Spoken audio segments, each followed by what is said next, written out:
Dan di sini yang kita temui adalah huruf nun sukun. Nah, setiap berjumpa huruf nun sukun, perhatikan huruf di depannya huruf apa. Perhatikan tanda mad atau tanda panjang yang di nomor 4. Kalau membaca Al-Quran berjumpa dengan alif kecil yang berdiri di atas suatu huruf, maka huruf tersebut dibaca panjang.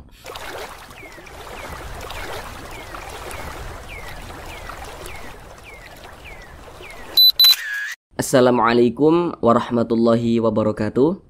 Semoga saudara semuanya senantiasa dalam keadaan sehat, dipermudah segala urusannya, dikabulkan segala hajatnya, dan senantiasa dilancarkan rezekinya oleh Allah Subhanahu wa Ta'ala. Amin, amin ya rabbal alamin. Baiklah saudara semuanya, kita kali ini akan kembali lagi belajar mengaji Al-Quran dengan penjelasan tajwidnya yang pelan-pelan, untuk membantu Bapak Ibu saudara semuanya yang berniatan untuk memperbaiki bacaan Al-Qur'annya, yang masih terbata-bata, belum lancar dalam membaca Al-Qur'an, agar bisa secepatnya lancar. Kemudian juga yang belum memahami ilmu tajwid, agar bisa secepatnya memahami ilmu tajwid dengan mudah. Insyaallah saudara semuanya bisa memahami ilmu tajwid dengan mudah, karena di sini akan kami jelaskan dengan pelan-pelan, kemudian juga dengan sedetail-detailnya. Baik, langsung kita mulai belajar mengaji Al-Qur'annya. Kita kali ini akan belajar mengaji Al-Qur'an pada surah Al-Baqarah ayat 185.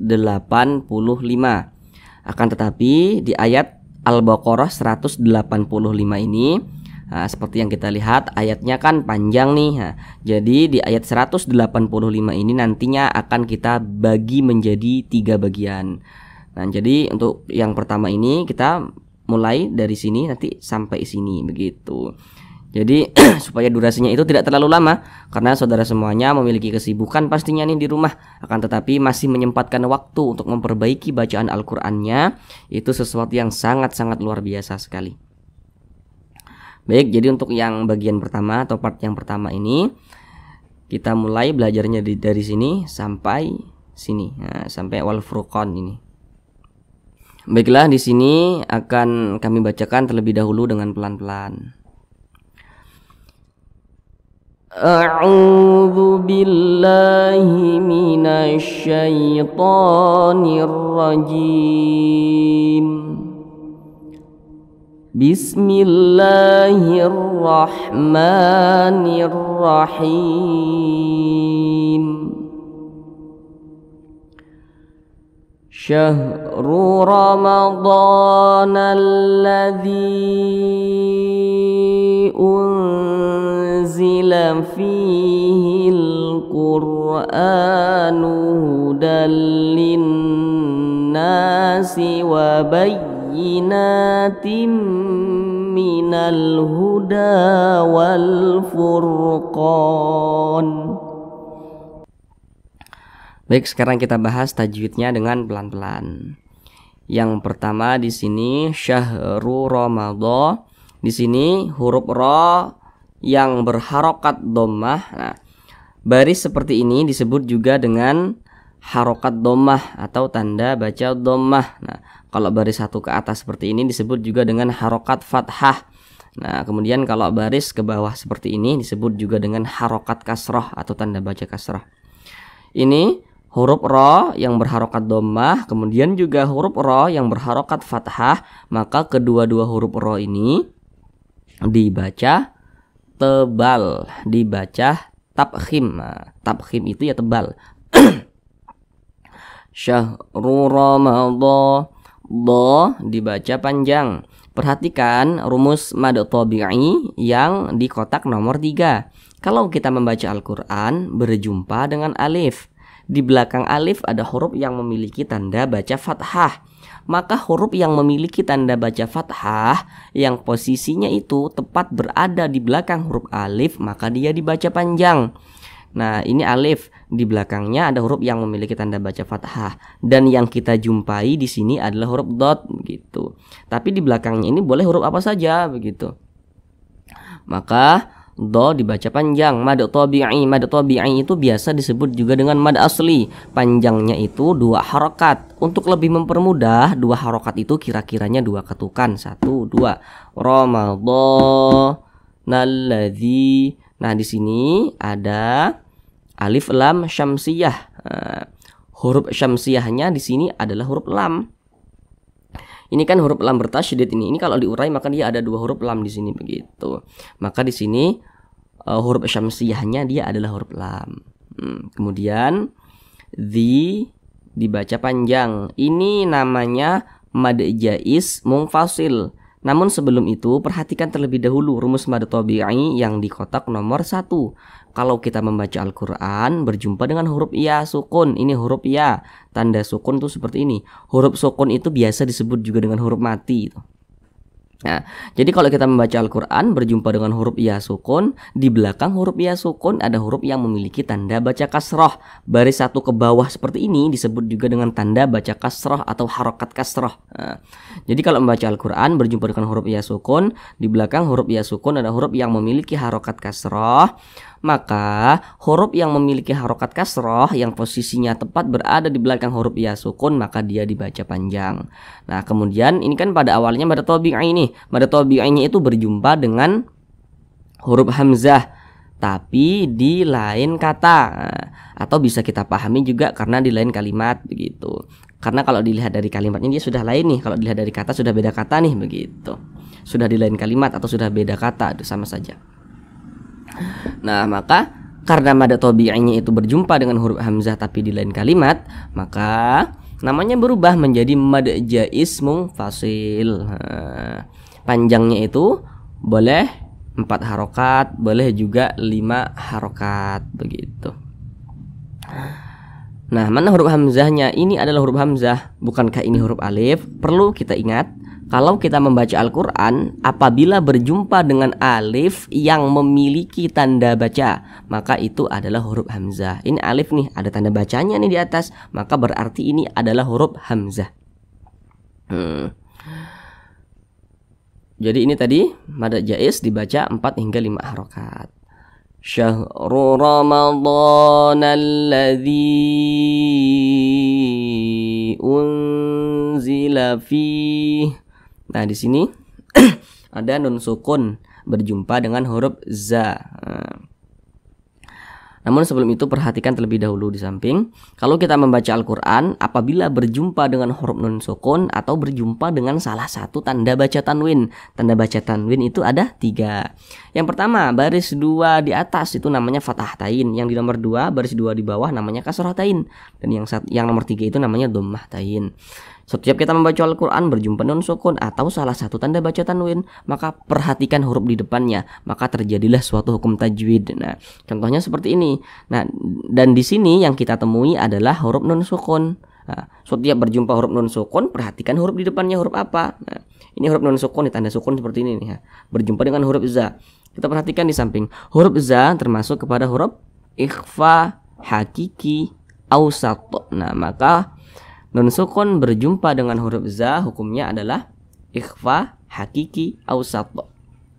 Kenapa dikatakan awsat? Nah, karena makharijul huruf nun dengan huruf za ini dia itu di tengah-tengah, tidak terlalu jauh, tidak juga terlalu dekat begitu. Maka disebut awsat. Nah, cara melafazkannya itu kalau awsat disamarkan kemudian didengungkan, akan tetapi dia di tengah-tengah. Jadi antara samar dan dengungnya itu dia seimbang begitu. Jangan nah, jangan itu ketinggian dengungnya. Nah, tapi di tengah-tengah. Nah, didengungkan itu suaranya itu kita tahan, kita panjangkan sebentar. Unzila fi. Nah, kemudian fi dibaca panjang. Perhatikan rumus mad tabi'i yang di kotak nomor 1. Kalau membaca Al-Quran berjumpa dengan huruf ya sukun, ini huruf ya tanda sukun seperti ini. Di belakang huruf ya sukun ada huruf yang memiliki tanda baca kasrah. Maka huruf yang memiliki tanda baca kasrah yang posisinya tepat berada di belakang huruf ya sukun, maka dia dibaca panjang. Ini huruf ya sukun, di belakangnya ada huruf yang memiliki tanda baca kasrah, maka huruf fa ini dibaca panjang. Mad tabi'i panjangnya 2 harokat atau kira-kira 2 ketukan. 1, 2. Fihil qur'a. Nah, di sini ada alif lam berjumpa dengan huruf qaf. Nah, perhatikan di samping huruf qaf ini termasuk kepada huruf qamariyah. Maka alif lam berjumpa dengan huruf qaf hukumnya adalah alif lam qamariyah. Alif lam qamariyah itu biasa disebut juga dengan izhar qamariyah. Kenapa bisa disebut izhar qamariyah? Karena huruf lamnya ini dia dibaca, dibaca jelas begitu. Fihil Qur'an. Ini huruf ra sukun yang sebelumnya ada huruf yang memiliki tanda baca dhammah, maka huruf ra-nya dibaca tebal, dibaca tabkhim. Qur'a.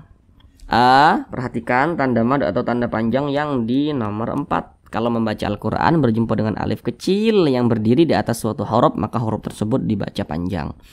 Ini huruf hamzah ada alif kecil di atasnya. Kok ini huruf hamzah bukankah ini huruf alif? Tadi sudah kami jelaskan dengan detail di sini. Karena ada huruf hamzah yang dipanjangkan ya, maka ini namanya mad badal, bukan mad tobi yang tapi mad badal.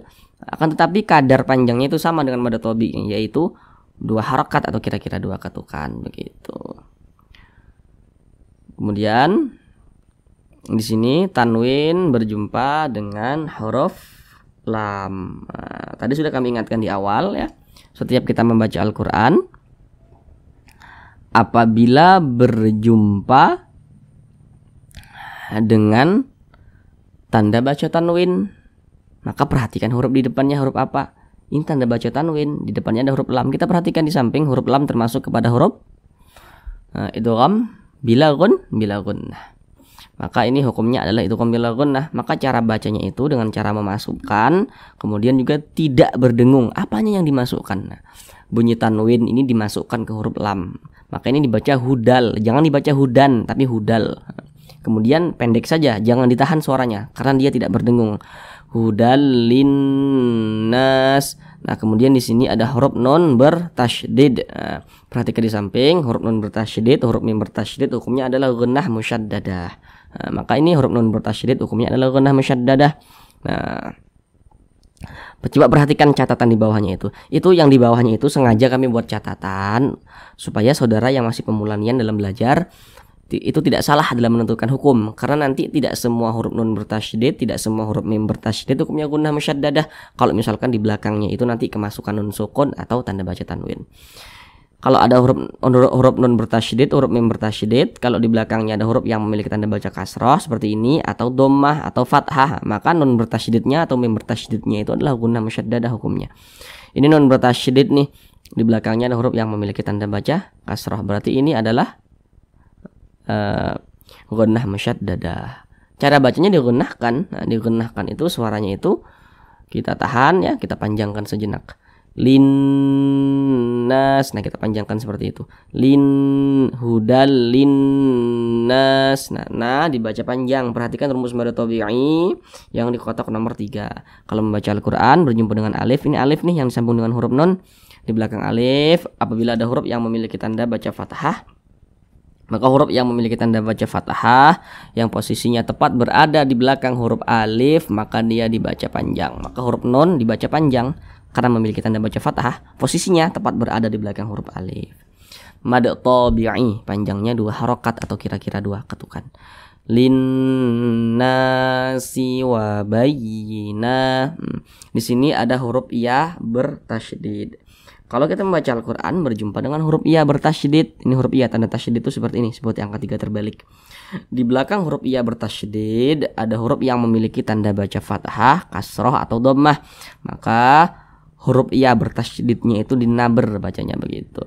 Naber itu adalah penekanan pada huruf-huruf tertentu sehingga intonasi suaranya itu sedikit lebih tinggi dibanding huruf-huruf di sampingnya. Makanya ini kita tekan atau kita kejut. Wabayyina, gitu. Wabayyina seperti dikejut seperti itu. Wabayyina.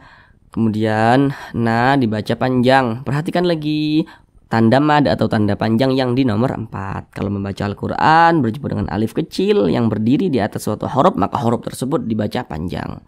Ini nun, di atasnya ada alif kecil, maka huruf nun berarti dibaca panjang. Mad tabi'i panjangnya itu 2 harokat atau kira-kira 2 ketukan. Wa bayyinatim. Tanda baca tanwin berjumpa dengan huruf mim. Perhatikan huruf mim ini huruf apa? Kita lihat di samping, huruf mim termasuk kepada huruf idgham bi gunnah. Maka cara bacanya itu dimasukkan, kemudian juga didengungkan atau digunnahkan begitu. Apanya yang dimasukkan? Ini bunyi tanwin ini dimasukkan ke huruf mim, langsung melebur ke huruf mim.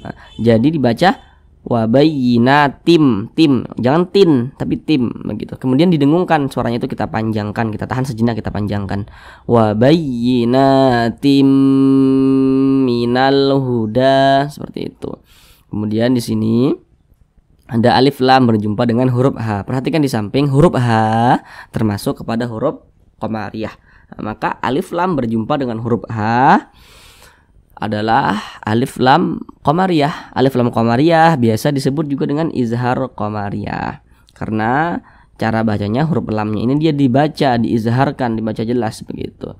Minal huda, da dibaca panjang. Perhatikan lagi tanda mad atau tanda panjang yang di nomor 4. Kalau membaca Al-Quran berjumpa dengan alif kecil yang berdiri di atas suatu huruf, maka huruf tersebut dibaca panjang. Ini huruf dal, di atasnya ada alif kecil, maka huruf dal dibaca panjang. Mad tabi'i, panjangnya 2 harakat atau kira-kira 2 ketukan. Minal huda wal furqan. Kemudian di sini ada alif lam berjumpa dengan huruf fa. Perhatikan lagi di samping, huruf fa termasuk kepada huruf qamariyah. Maka alif lam berjumpa dengan huruf fa, hukumnya adalah alif lam qamariyah. Wal furqan.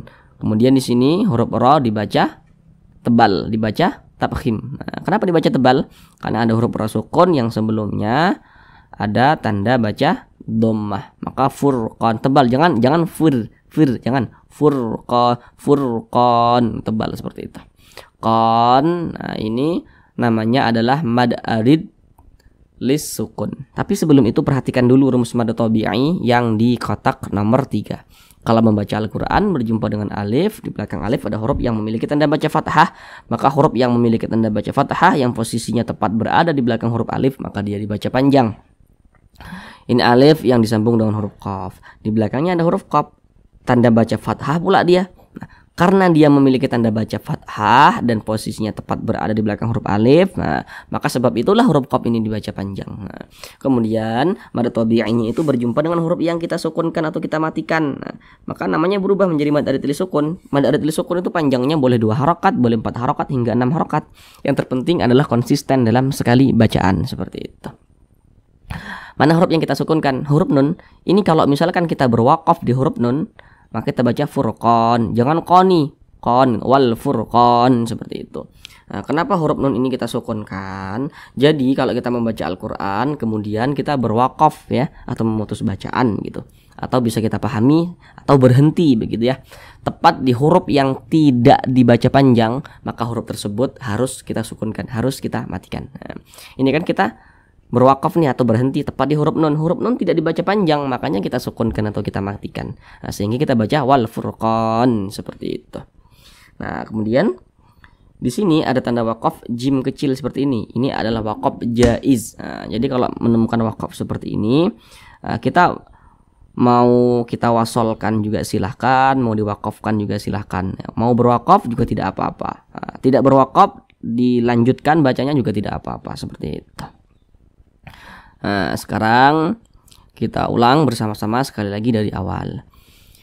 Bismillahirrahmanirrahim. Syahrul Ramadan alladzi unzila fihil Qur'anu hudal linnasi wa bayyinatin minal huda wal furqan. Sadaqallahul azim.